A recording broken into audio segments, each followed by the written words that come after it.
હું પદ્ધતિ મોતીસરિયા 22 એપ્રિલ 2025 આ દિવસ તો આપ સૌને યાદ જ હશે કે પહેલગામમાં અટેક થયો અને એ આતંકવાદીએ આપણા ભારત દેશની નારીઓના સુહાગ પર પ્રહાર કર્યો. તો કે કેમ? ધર્મ પૂછીને.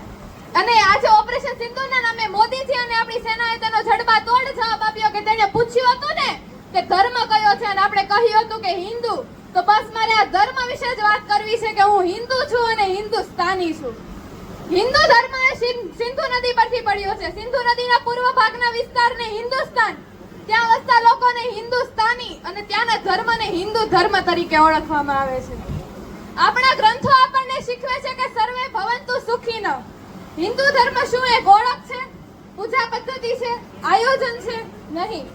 હિન્દુ હોવો એ આપણી જીવંત સંસ્કૃતિ છે. હિન્દુ હોવો એ કોઈ ધાર્મિક ઓળખ નથી, પરંતુ આપણા હૃદયનો આત્મા શબ્દ છે જે આપણને દરેક પડકાર અને પરિસ્થિતિ સામે દઢાઈથી ઊભા રહેવાની શક્તિ આપે છે. અને તેનું ધબકતું ઉદાહરણ છે વીર સંભાજી મહારાજ, કે અરવલ્લીના પહાડોમાં મહારાણા પ્રતાપ લડ્યા હતા અને મહારાષ્ટ્રના પર્વતો પર વીર સંભાજી મહારાજ લડે અને તેની સાથે કવિ કળશ વીર રસની કવિતાઓ બોલે અને સંભાજીની તલવાર ચાલે.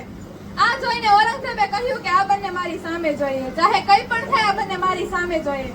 આમ તો બંને પકડાય તેમ તો ન હતા સાહેબ, પરંતુ ઘરના જ માણસો ફૂટી ગયા અને બંને પકડાઈ ગયા.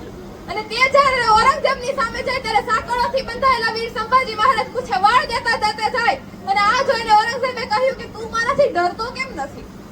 ત્યારે સંભાજીના શબ્દો નીકળે કે તારો બાપ શાહજહાં, એનો બાપ જહાંગીર અને એનો બાપ અકબર આવે ને તો પણ મને ડર ન લાગે, કેમ કે હું વીર શિવાજીનો પુત્ર છું.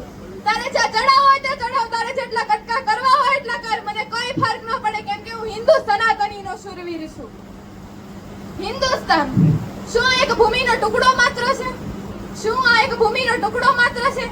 તો આ શબ્દ આવતાની સાથે જ આપણી છાતી ગજગજ કેમ ફૂલી જાય છે?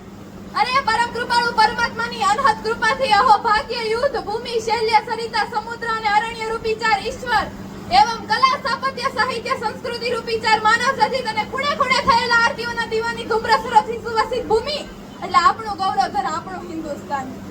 આ એ ભૂમિ છે જે રામશ્યામ ઘનશ્યામ નામના અવતારની, આ એ ભૂમિ છે ગાંધીજી સરદાર વલ્લભભાઈ પટેલ ચંદ્રશેખર આઝાદ મૌલાના આઝાદ જેવા ક્રાંતિવીરોની ભૂમિ, આ એ ભૂમિ છે શિવાજી મહારાણા પ્રતાપ જેવા વીર યોદ્ધાની ભૂમિ, આ એ ભૂમિ છે રામ નામના પથ્થર પાણી પર તરી ગયા અને ચક્રવ્યૂહની વિદ્યા ન ભણ્યા છતાં પણ ચક્રવ્યૂહમાં કૂદી ગયા.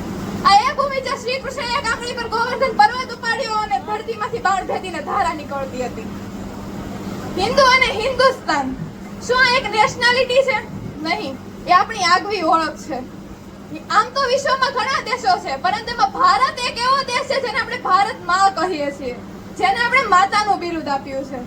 હિન્દુસ્તાનની વાત કરું તો કેટલી શોધો થઈ. આ એ હિન્દુસ્તાન છે જ્યાં આર્યભટ્ટે દુનિયાને શૂન્યની શોધ આપી. આ એ હિન્દુસ્તાન છે જ્યાં ભાસ્કરાચાર્યએ ગુરુત્વાકર્ષણની શોધ આપી. આ એ હિન્દુસ્તાન છે જ્યાં આચાર્ય સુશ્રુતે 2600 વર્ષ પહેલા શસ્ત્રક્રિયાની શોધ આપી. અને દોસ્તો આ એ હિન્દુસ્તાન છે જ્યાં તમે હું અને આપ સૌ હિન્દુસ્તાની તરીકે ઓળખાઈએ છીએ. હિન્દુ ધર્મ અને હિન્દુસ્તાનની વાત કરતી હું ત્યારે મને એક કવિતા યાદ આવે કે मैं हिंदू हूँ गर्व से कहती हूँ, मैं हिंदू हूँ गर्व से कहती हूँ, शांति का दीपक हर दिल में बहलाती हूँ, ना नफरत सिखाई ना हिंसा का नाम, ना नफरत सिखाई ना हिंसा का नाम, से दुनिया को दिया शांति का पैगाम. राम की मर्यादा कृष्ण की लीला, राम की मर्यादा कृष्ण की लीला, हर युग में बसी है धर्म की मधुर सदीला. वेदों की वाणी उपनिषदों की बात, वेदों की वाणी उपनिषदों की बात, हर युग में बसा है जीवन का ज्ञान. मंदिर की घंटी